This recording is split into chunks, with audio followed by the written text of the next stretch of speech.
James brushed the perspiration from his forehead as he took his place in the well-used plastic seat of the interplanetary transport shuttle.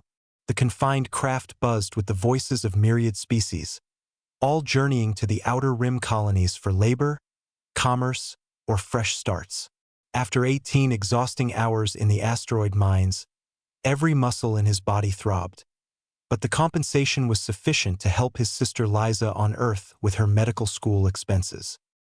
The shuttle shifted a bit as it changed direction, and James observed an elderly Kethvar making their way down the cramped aisle with difficulty.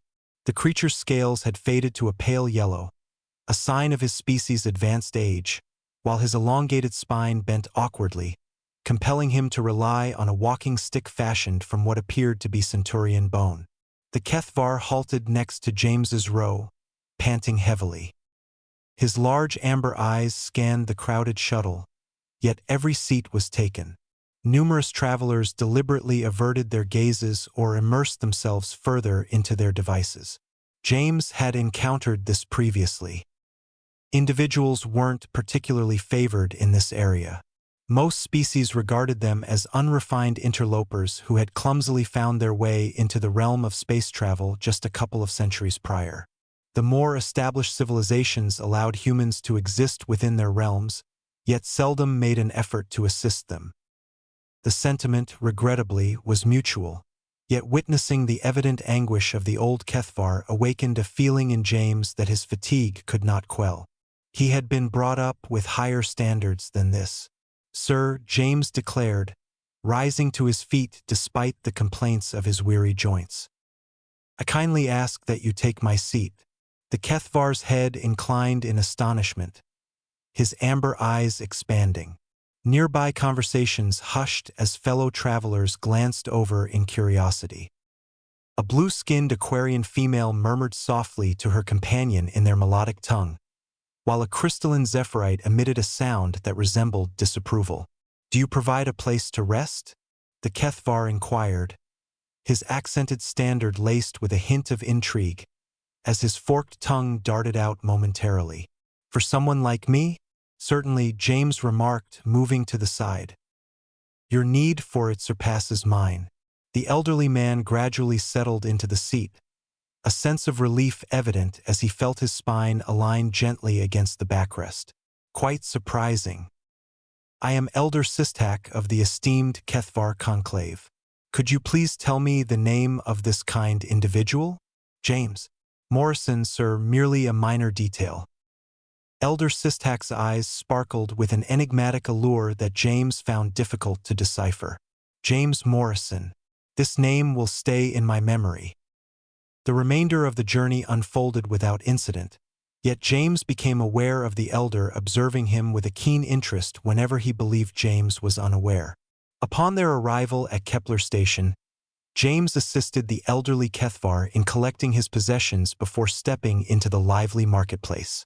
James had just reached the immigration checkpoint when the alarm started sounding. Emergency lights flooded the station with a stark red glow, while automated announcements reverberated through the hallways in a multitude of languages. All civilian personnel are to proceed to the assigned safety zones without delay. This is not a rehearsal. Through the expansive viewport windows, James observed them. Sleek, predatory vessels materializing from hyperspace, akin to sharks detecting the scent of blood.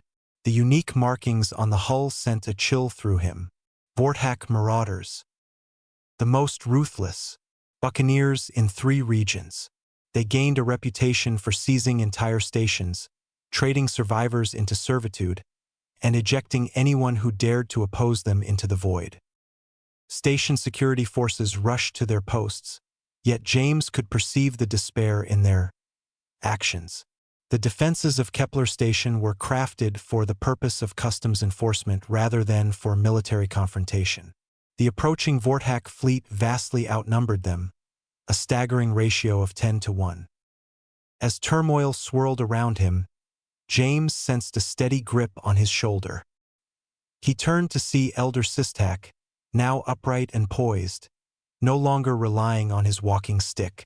"James Morrison," the elder declared, his voice resonating with a commanding presence that pierced through the chaos.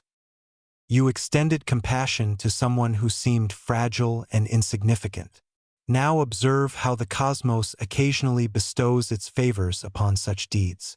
The elder lifted his walking stick high above his head, and James understood it was not a cane in any sense. The carved bone started to emit a soft glow, its intricate patterns rhythmically pulsing as if alive.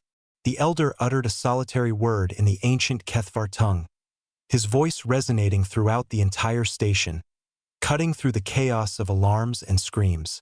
The area surrounding Kepler Station was suddenly filled with a flurry of newcomers.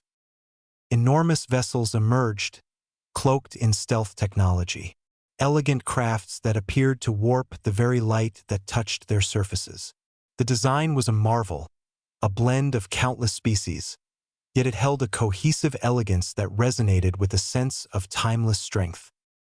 The HFY Protectorate fleet, Elder Sistak articulated with poise as the station trembled from the barrage of weaponry. We have stood watch over this realm for countless ages, yet few recall our presence. We like it that way. Through the command frequency that resonated in every speaker across the station, a voice resonated with undeniable power.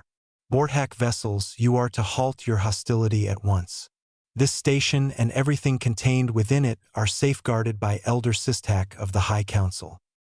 Retreat or face annihilation. The primary vessel of the Vorthak fleet unleashed a barrage of plasma torpedoes targeted straight at the station. They failed to achieve their objective.